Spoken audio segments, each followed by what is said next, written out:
the door opens up, and who would stick their head in? Our good old friend Marlo Hampton. That's who.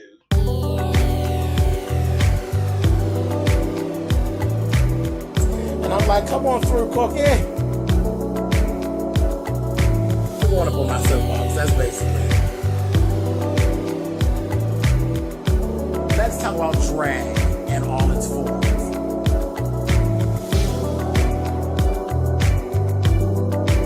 What,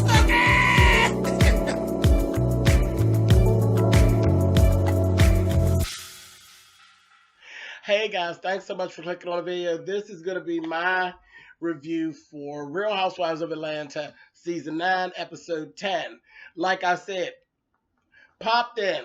We had a pop-up visit, child. They had a pop-up shop with a pop-up bitch, honey, and it was Marlo Hampton. I laughed so hard, I said, well, look at here. As if Sheree hadn't been messy enough, she ushered in messy-ass Marlo.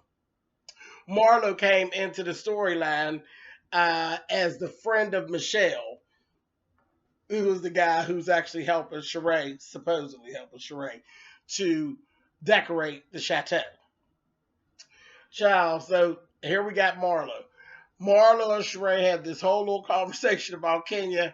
Child finds out that, you remember Kenya and Marlo were like besties when Kenya fell out with Nene. Well, in the process there, when Nene and Kenya made up, Marlo got kicked to the curb.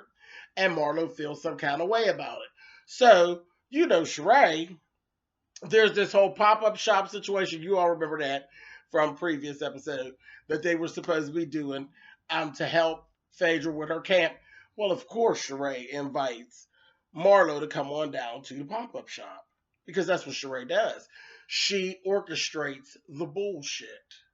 And you know Marlo loves bullshit, so it was all, you know, ready to go. Now, I can't really say that I don't understand some of what Marlo's point is because I've kind of had that situation happen, but I wouldn't handle it the way that Marlo handled it. But we'll talk about it more. So just hold that right there. Just know that Marlo's ass is in the fold, and when we get to talk about the pop-up shop, Marlo's going to pop up too. So we'll talk about that in a minute. Okay, so let's talk about Kenya getting back to her house, and there's more damage. She just came back from the whole situation down at Peter's bar in North Carolina. There's more damage, more windows broken out, plus the back window, the back window of her car is just busted out. Then there's a glass door all busted. Then there's the cameras spray painted.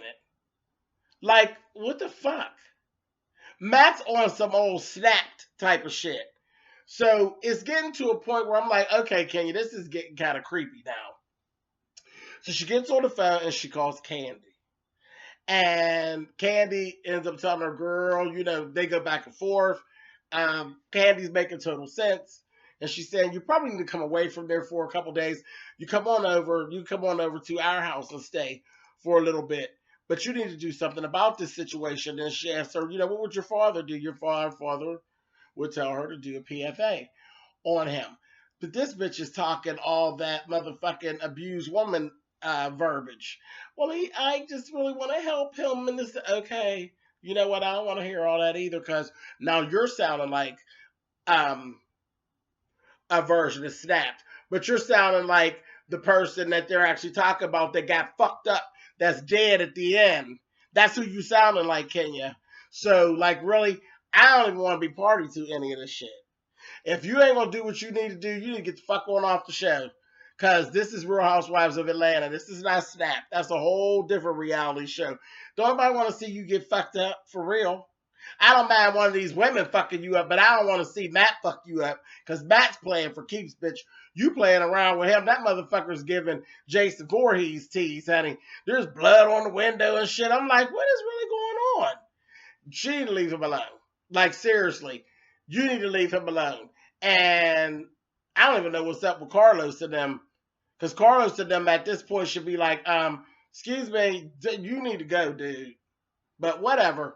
But she's still, she's playing this abused woman card to, to the bust. I'm like, I'm getting a little sick of it. It's starting to get a little dangerous in my eyes. I just don't, I ain't feeling the old cock eyes playing for keeps, honey. But anyway, so Candy ends up telling her, you can come over and stay with us or whatever. In the meantime, in between time, we got Cynthia. Now, Cynthia done fucked around and she's supposed to buy the lake house. But something happened with the appraisal. The appraisal was like $900,000, the original appraisal. And that's what she was going to pay. She made her offer and all of that stuff. Then second appraisal came back where the house was only really worth $600,000. So of course the bank is like, bitch, no, you're not going to pay. We're not going to give you more money than what the house is worth. So now everything's kind of in limbo and they're waiting on a third appraisal to get all that together. So it leaves her kind of out there. And it's going to be a couple weeks. But the house that she's in has sold. So now her and Noelle need someplace to go. So she said, yeah, my mom said we could come stay with her, or Kenya said we could come stay with her. And Noelle's like, oh yeah, let's go on over and stay with Kenya so I could drive the Bentley, And I don't even know why Cynthia would even consider staying with Kenya with all the stuff that's going on with her and Matt. I would take me and my child over to Kenya's, but whatever. So now dig how this goes down. This is why I don't offer people to stay at my house. No. Okay, so Candy is out over at her place. She's playing with Ace and everything. And Kenya shows up. So she goes out and she's like, okay, so Candy has the property where there's like, she has a guest house, nice big size guest house.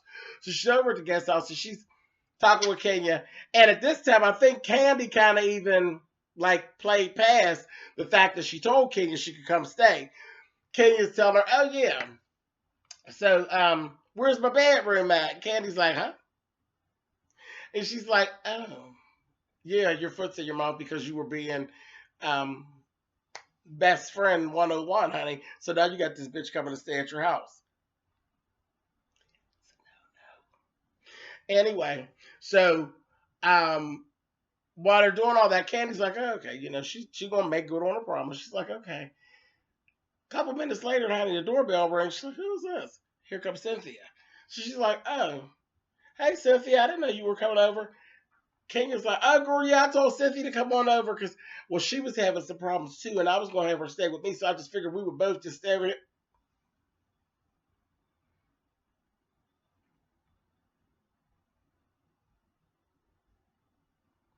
Now, Candy didn't say nothing, but let me tell you what James would have done, honey.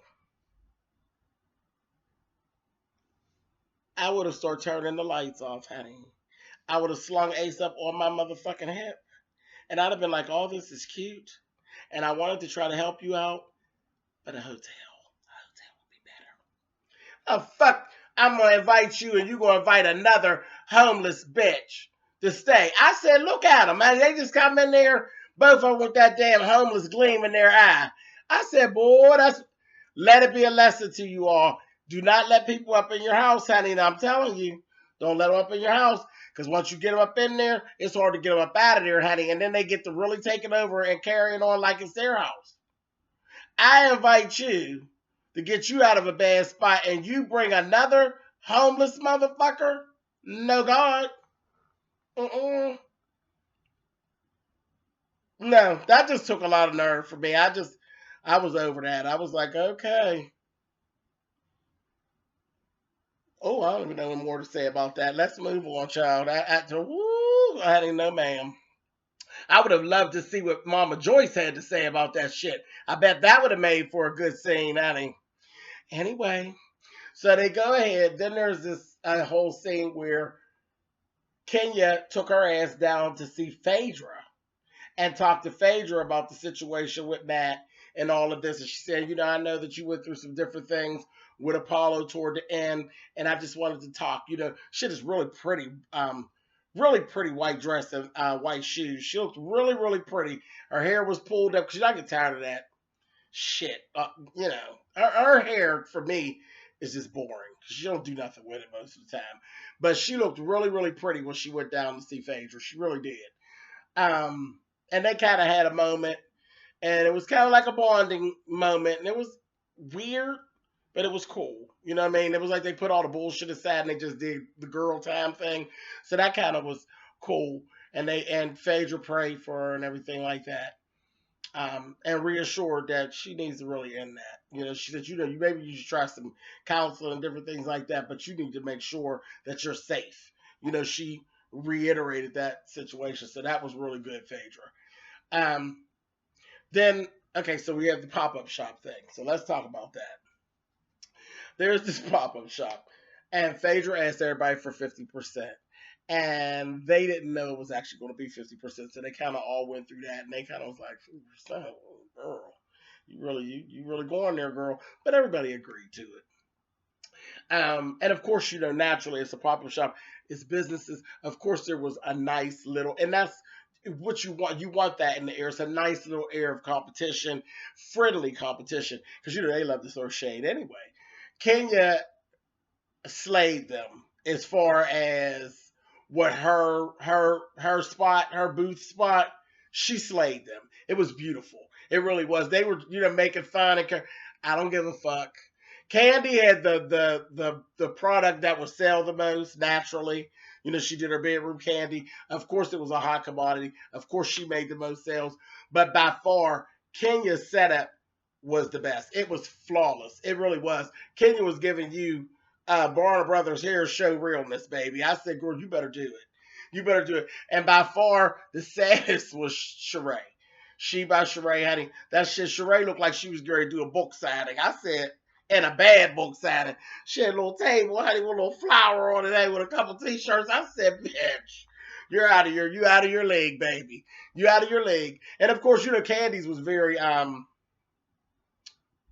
professional and done very well. Definitely on the same level as Kenya, but Kenya's, it was very model-esque and it was bright and everything was white, so it just kind of stood out. She did that. She really did. Everybody did their little sales and gave up their little money, and some people actually added extra money on top. Of course, Candy did the most. It was cool. It was cool. Shit, even Sheree had $550 that she ended up donating. So it was cool. But okay, so let's talk about this Kenya and Marlo thing. So Marlo came in and she just basically walked right past Kenya. She just absolutely paid her dust and ignored her. Went on over to Sheree's table. Kenya ended up coming over, and this is that old passive aggressive bullshit. She comes over to, when she ignored you, you could have just left it alone and just didn't say shit to Marlo. Just fuck it. We ain't speaking, okay. Because you know what you did, bitch. But she went over there, she got Marlo, pulled her to the side. She starts to talk Marlo about, oh, I'm sorry I didn't invite you to my housewarming party. Marlo was like, you're full of bullshit. Let's go back. We don't even need to talk about your housewarming party. Let's go all the way back to your birthday party. You're full of bullshit. Friends don't do that to other friends.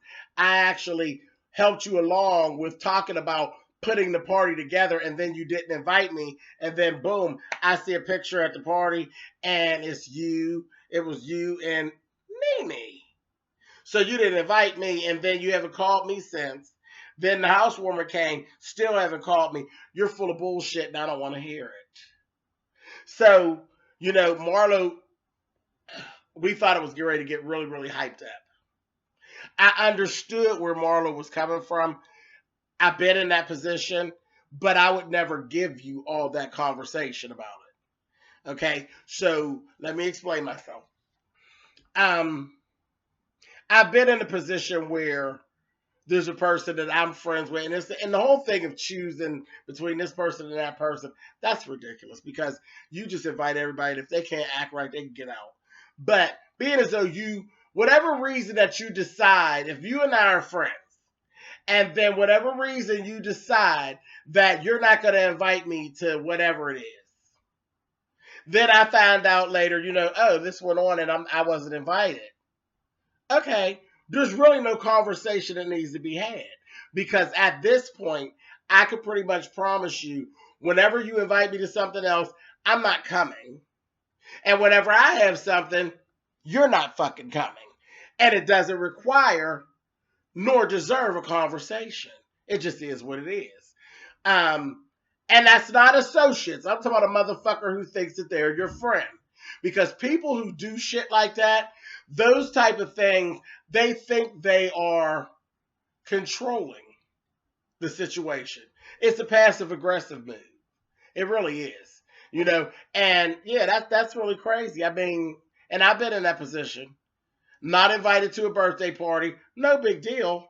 But then you call me and tell me about the birthday party that you had that I wasn't invited to. So what is that? That's the passive aggression. Because it wasn't good enough that I didn't invite you, but I'm going to let you know that I didn't invite you because, hell, I didn't even know you were having a party. I'm going to let you know I didn't invite you. But see, that's the way you win. That was important to you. It wasn't important to me. That was your birthday. It wasn't my birthday. So then you move right about. There's no argument. There's no conversation even needed. Don't invite me to any more birthday parties and don't expect to be invited to mine. It's just the way it is. And you just keep it moving. So I kind of understood where Marla was coming from, but I don't do all that extra and basically because she kind of let Kenya know that the shit bothered her. So you kind of lost on that side. But at the same time, guess what Kenya was doing? Backpedaling and pussy popping because she really was. You're sitting there making excuses. There was no excuse. You chose Nene. You wanted Nene at the party. You didn't want her at the party. That was it. That was it.